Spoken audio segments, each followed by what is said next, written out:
دنیا جہالت کے اندھیروں میں ڈوب چکی تھی۔ کعبۃ اللہ جو کبھی توحید کا مرکز تھا، اب بت پرستی اور شرک کا گڑھ بن چکا تھا۔ اس پوری دنیا میں بت پرستوں، آگ پرستوں اور حضرت عیسیٰ علیہ السلام کو اللہ کا بیٹا ماننے والوں کا راج تھا۔ لوگ واضح طور پر دو حصوں میں بڑھ چکے تھے، ظالم اور مظلوم۔ غلاموں کو بنیادی انسانی حقوق تک حاصل نہ تھے، عورتوں کو ایک کموڈٹی سمجھا جاتا تھا، اور کچھ ظالم تو ایسے بھی تھے کہ جو بیٹی کی پیدائش کے بعد اسے زندہ دفن کرنے سے بھی گریز نہ کرتے۔ جنگ و جدل کی صورتحال کچھ ایسی تھی کہ معمولی سی بات پر جھگڑا ہوتا اور بات خون خرابے تک پہنچ جاتی، اور پھر یہ لڑائیاں قبیلوں میں کئی دہائیوں تک چلتی رہتی۔ صورتحال کچھ یوں تھی کہ جیسے کوئی رات کے شدید اندھیرے میں سفر کر رہا ہو اور اسے کچھ اندازہ نہ ہو کہ وہ کس سمت میں جا رہا ہے۔ یہ حالت تھی اس وقت دنیا کی، اور یہ وقت تھا آج سے ٹھیک 1500 سال پہلے کا۔ اور پھر پیر کے دن کا سورج ابھرا۔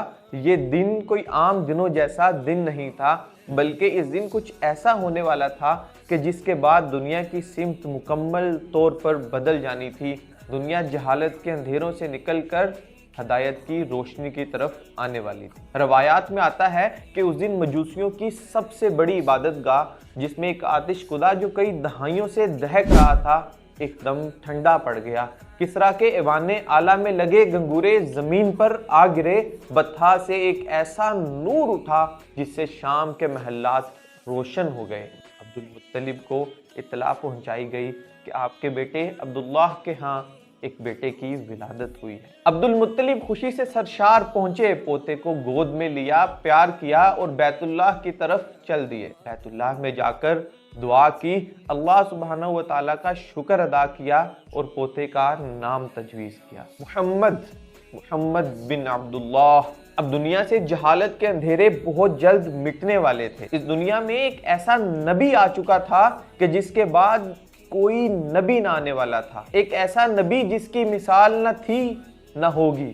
احمد رضا بریلوی لکھتے ہیں، لم یاتی نظیرو کا فی نظرن مثلے تو نہ شد پیدا جانا، جگ راج کو تاج تورے سرسو ہے تجھ کو شہے دو سرا جانا۔ آپ کی مثل آج تک کسی آنکھ نے نہ دیکھا، نہ ہی کوئی دوسرا آپ جیسا پیدا ہوا۔ سارے جہاں کا تاج آپ کے سر پر ہے، اور آپ صلی اللہ علیہ وآلہ وسلم دو جہانوں کے سردار ہیں۔ اللہم صلی علی محمد وعلی آل محمد وبارک وسلم۔